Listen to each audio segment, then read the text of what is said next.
Hola, ¿qué tal? Aquí su amigo Antonio López García dándoles la bienvenida a su canal de Mente Independiente, un espacio dedicado a promover libros, escritores y editoriales del ámbito independiente aquí en México. Y vamos a despedir el mes de septiembre, mientras le damos la bienvenida al mes de octubre. ¿Y cómo vamos a hacer esto? Pues reseñando una novela que pues aborda una leyenda popular de la ciudad de Guanajuato desde un punto de vista terrorífico. Así que acompáñenme a la reseña de El truco del autor C.L. Alvear.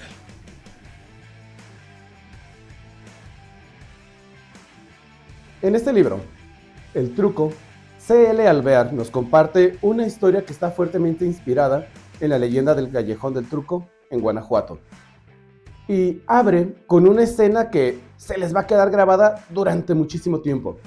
Porque ahí lo primero que nos da a conocer es la situación de un hombre que está en el baño de su casa, aseándose y rasurándose. No les voy a decir por qué, léanlo, está genial. Solo digamos que pues en este mismo baño también se encuentra su esposa, pero ya no tiene vida, está en la tina de baño y él pues quiere irse con ella.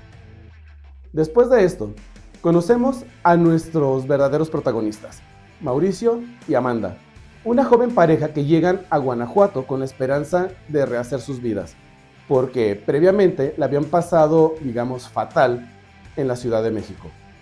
Entonces, al ser contratado él por uno de sus amigos para que se desempeñe como publicista para el gobernador del estado, pues ven una oportunidad de iniciar de cero en un lugar nuevo. Cuando llegan a Guanajuato, los instalan en una casa provisional y les dicen que pues dentro de algunos días van a reubicarlos en un lugar permanente.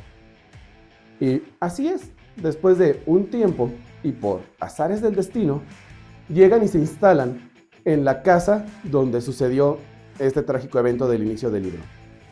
Y al llegar ahí pues quedan emocionados, sobre todo porque el precio de la casa estaba en remate. La persona que ya se estaba haciendo cargo de ese inmueble ya no quería saber nada de él. Hasta la esposa se queda así como de, o sea, no inventes, ¿es en serio? ¿Será lavado de dinero? ¿Será algo así? Pero aparentemente no, todo estaba bien y ellos llegan y se instalan. Y al puro llegar, hay una puerta que llama la atención de Mauricio desde el primer instante, que está debajo de las escaleras, que todos dicen que es como una bodeguita. Y él se obsesiona tanto con esa puerta que se la pasa llevando cerrajeros, buscando la manera de abrirla, hasta que en un escritorio, en un cajón oculto, encuentra una llave que efectivamente abre la puerta. Y hasta le resulta curioso de que al ser un lugar tan pequeño, la puerta se abra hacia adentro. Y él dice, no, pues qué raro.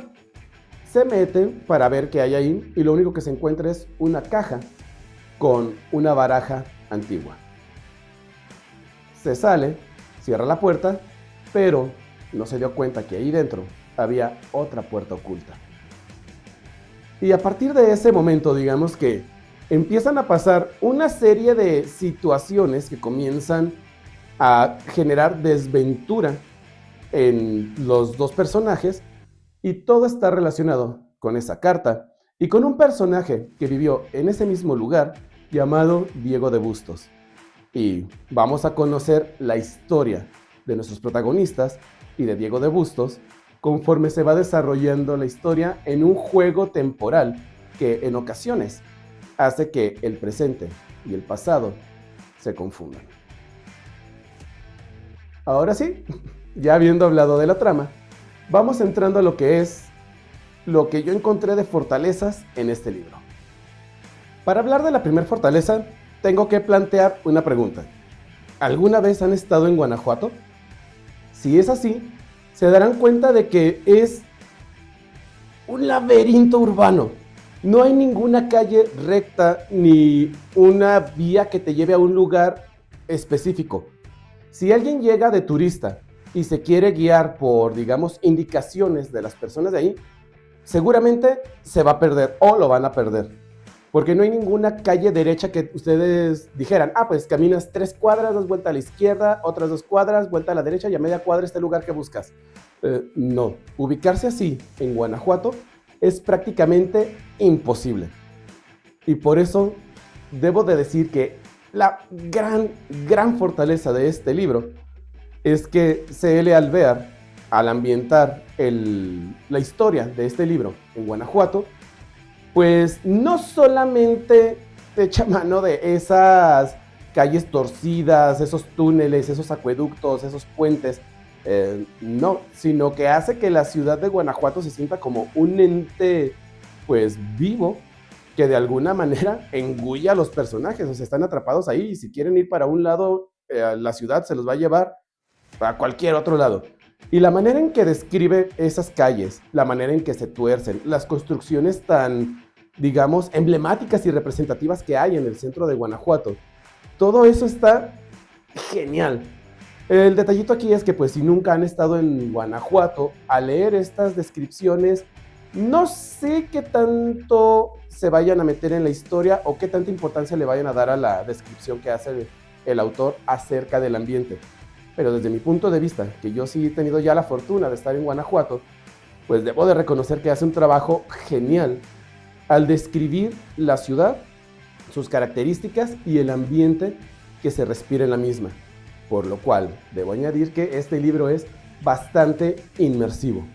Y no solo por la descripción del lugar, sino porque todas las situaciones que te va planteando el autor van haciendo que te metas cada vez más a la historia y no te cuesta nada de trabajo imaginarte las cosas que te está planteando o incluso meterte tú mismo en la historia.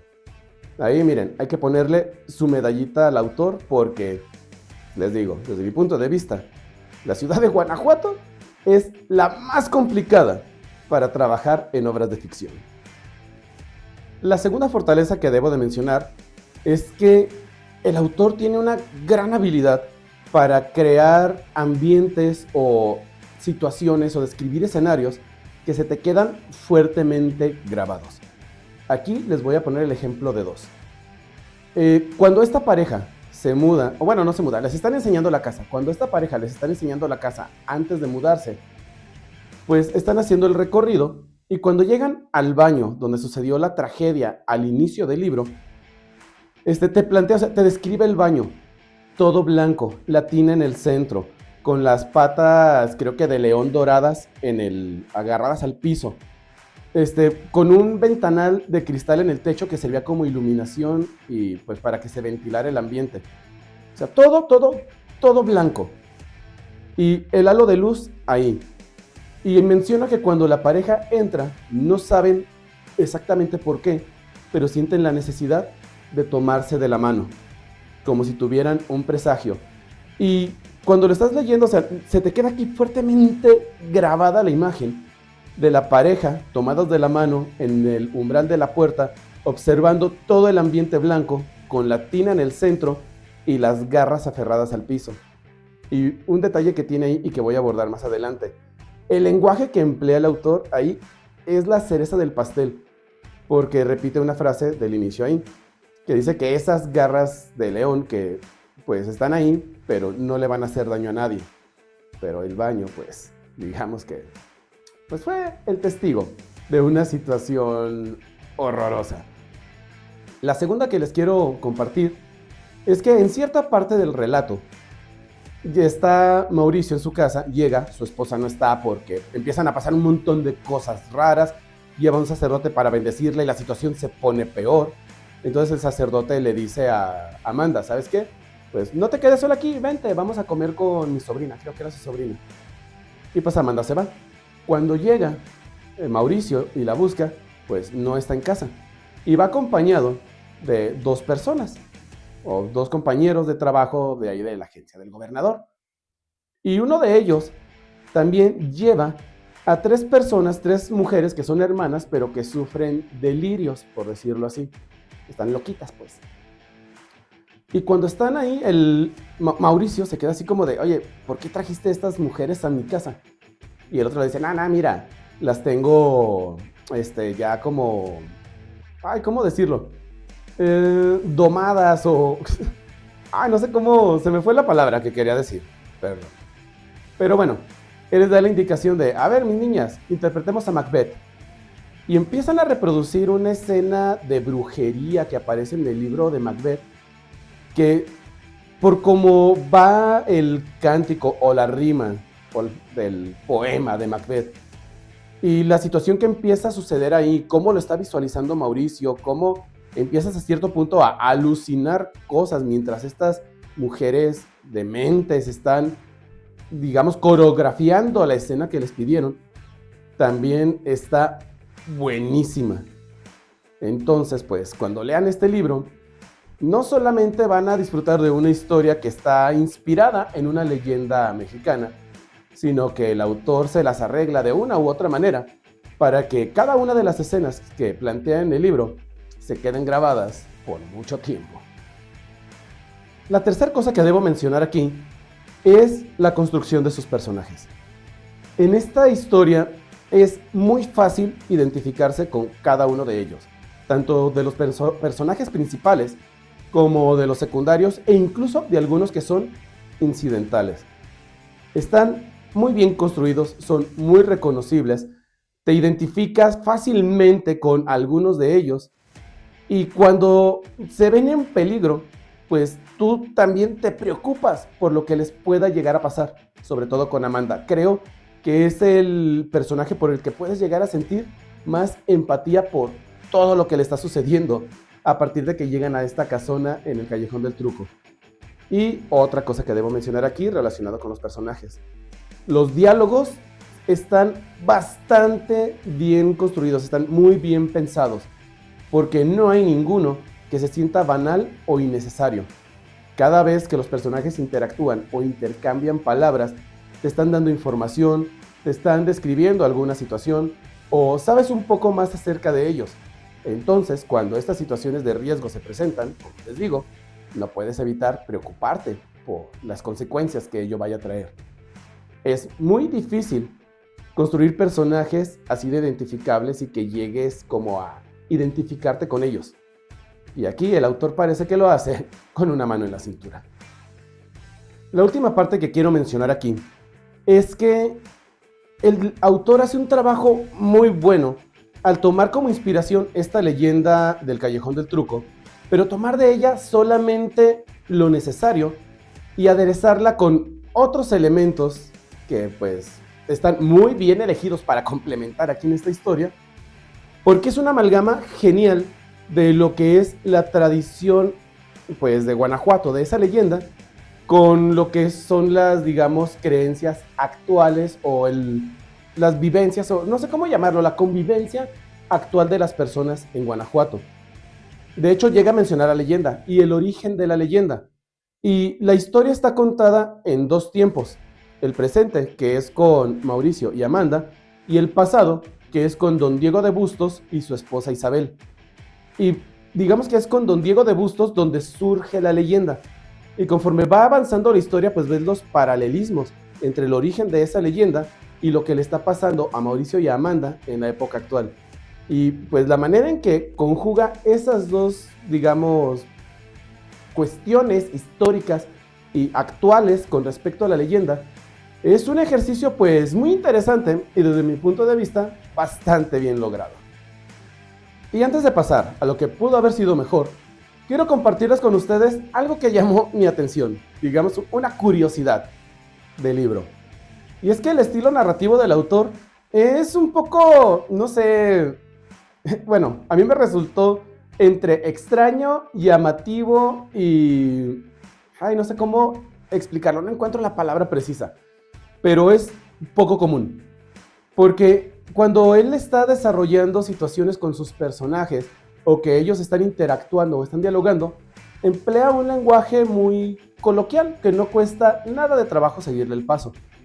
Pero cuando está describiendo algunas situaciones o que sus personajes están pensando o cavilando algo, comienza a utilizar un lenguaje muy filosófico y poético que te descoloca hasta cierto punto de la trama principal y te empieza, digamos, como a elevar porque te está haciendo una descripción pues muy poética en forma de prosa, llena de significados y simbolismos y de repente nos vuelve a bajar y sigue con el lenguaje coloquial porque ya sus personajes están interactuando otra vez. Entonces en el libro pues sí sientes esos que subes y bajas por el tipo de lenguaje que emplea el autor, pero a ver, no es nada malo. Incluso en ciertos momentos hasta siento que enriquece un poquito más la narrativa. Hizo que recordara un poco el libro de Una historia de amor prohibido de Karina Arechiga, que también mezclaba, digamos, el lenguaje en prosa poética y luego pues como tipo narrativa. Pero en ese libro sí se sentía así como muy cortado. Aquí se siente como que va fluyendo, va subiendo y de repente baja y luego otra vez empieza a fluir, empieza a subir otra vez y luego baja. Y les digo, no es algo malo en sí, sino que al momento que estás leyendo la historia, pues sí va a haber algún momento en el que a lo mejor te va a costar un poquito de trabajo seguirle el ritmo por el lenguaje tan profundo y tan filosófico que maneja, después de haber manejado una interacción muy coloquial o muy mundana con sus personajes. Pero de ahí en más, no te genera ningún problema. Es más, tiene algunas frases tan buenísimas que les quiero compartir una. Se me quedó muy grabada esta frase, porque digamos que forma parte del nudo central de la historia, por lo que maneja de los dos tiempos, con Diego de Bustos en el pasado y con Amanda y Mauricio en el presente. Y es que pues Amanda es historiadora, le encanta la historia. Y ahí, mientras ella está contemplando pues el centro de Guanajuato, digamos que se cruza temporalmente su historia con la de Isabel, la esposa de Diego de Bustos.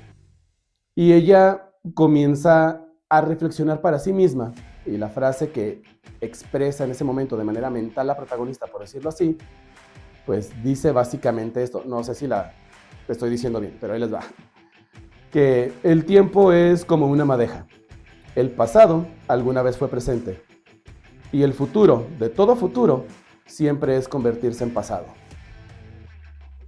Está genial esa frase y cuadra perfectamente con lo que está sucediendo ahí. Pero eso sí, está intercalada con algunas descripciones o algunas interacciones, pues con un lenguaje muy coloquial o muy mundano. Por eso les digo que me resultó curioso la manera en que este autor redacta, porque mezcla prosa poética y lenguaje coloquial de una manera tan fluida y tan natural que, bueno, va a haber quienes no se van a dar cuenta, pero para otras personas pues sí se va a sentir ese sube y baja con la manera en que pues, expresa sus ideas en algunas partes del texto. Y aquí en las cuestiones que hubieran podido ser mejor, tengo dos para mencionar y créanme que no es pues, nada grave o nada que les arruine la experiencia. Y es básicamente porque había que decir algo en esta parte del video, ¿verdad? Bueno, la primera es que como su historia se maneja en dos líneas de tiempo y hay momentos en que esas dos líneas de tiempo, digamos que se cruzan, si no estás poniendo la suficiente atención, te va a perder. El manejo del tiempo puede llegar a ser hasta un tanto caótico en algunas partes, sobre todo cuando nos estamos acercando hacia el final del libro, que la historia de Amanda y Mauricio se empieza a cruzar con la historia de Diego de Bustos y vemos ahí pues cosas que le están pasando a uno o a otro y luego todavía mete lo que le está pasando al sacerdote en la iglesia, que sí, en su contexto, o en su conjunto, perdón, dentro del contexto de la historia, está genial porque estás viendo lo que le está pasando a Diego en el pasado, a Amanda y a su esposo en el presente, y cómo este sacerdote está en la iglesia leyendo algo en la Biblia y todo cuadra perfectamente.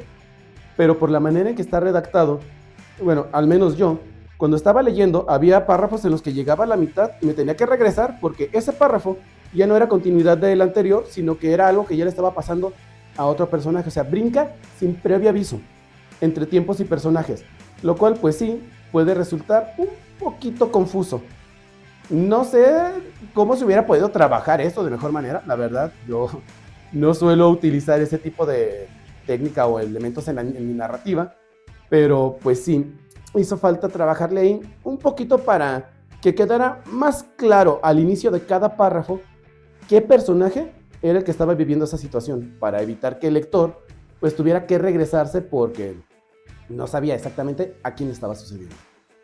Y la segunda cosa que debo mencionar, y esto yo siento es más un berrinche mío. Bueno, digo berrinche por lo siguiente. Para mí el libro tiene 4 o 5 capítulos de más. al final siento que se alarga la historia y que rompe hasta cierto punto con la ficción y el planteamiento que el mismo autor nos estaba planteando. Porque todo, hasta ese momento, yo sentía que todo lo que estaba planteando tenía que ver con el deterioro mental de los protagonistas. Porque sí, Amanda estaba perdiendo la seguridad en sí misma, ya no confiaba en su esposo, estaba todo el tiempo encerrada. Su esposo estaba siendo testigo de cuestiones, pues, horrorosas o horribles, estaba siendo hasta cierto punto manipulado por otras personas. Entonces yo dije, a esto de aquí va por el camino de las facultades mentales, sobre todo por las tres personas que les digo ahí que hacen la representación de Macbeth, que son hermanas y pues las tres están cucú.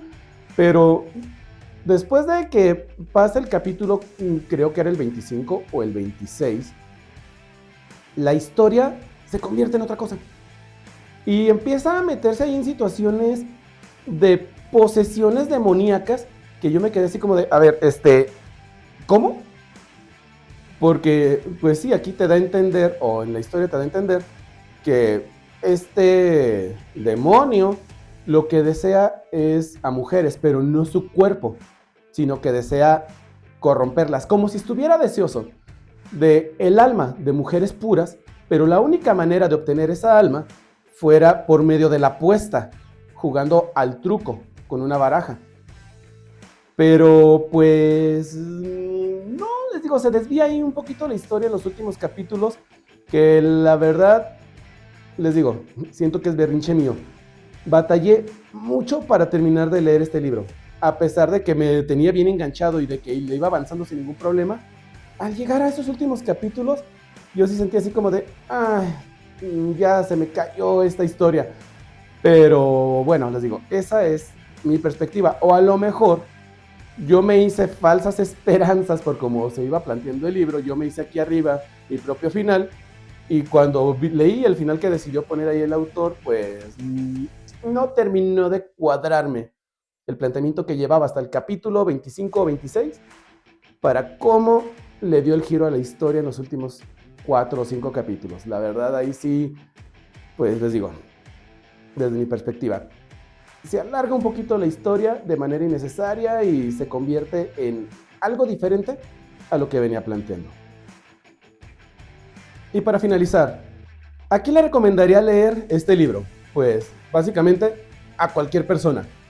Siento que de 15 años en adelante sería el público objetivo, pero de ahí en más, miren, cualquiera podría leerlo, porque realmente es un libro que vale muchísimo la pena.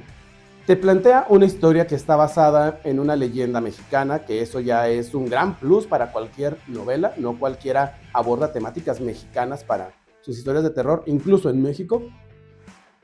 Te hace una descripción y el libro tiene una ambientación genial de la ciudad de Guanajuato, que si no la conocen, realmente al leer este libro les van a dar ganas de viajar a Guanajuato, por cómo hace la ambientación este autor. Los personajes están geniales, la trama te lleva de la manita de principio a fin. La verdad es un libro que no decepciona. A pesar de lo que dije al final, pues realmente yo siento que cualquier persona que lo lea, si cae en el convencimiento de lo que el autor plantea al final del libro, es una lectura que van a disfrutar de principio a fin.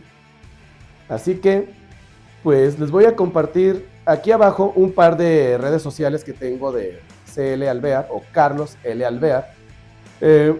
Contáctenlo, a ver si les contesta, porque yo le dejé un par de mensajillos para recuperar algo de información para hacer su semblanza al inicio del video y pues no me contestó. Es difícil de contactar al autor, pero búsquenlo, contáctenlo, pregúntenle cómo pueden conseguir una copia de su libro, El Truco, y yo no me voy sin antes recordarles que en México hay talento, solo falta apoyarlo. Nos vemos.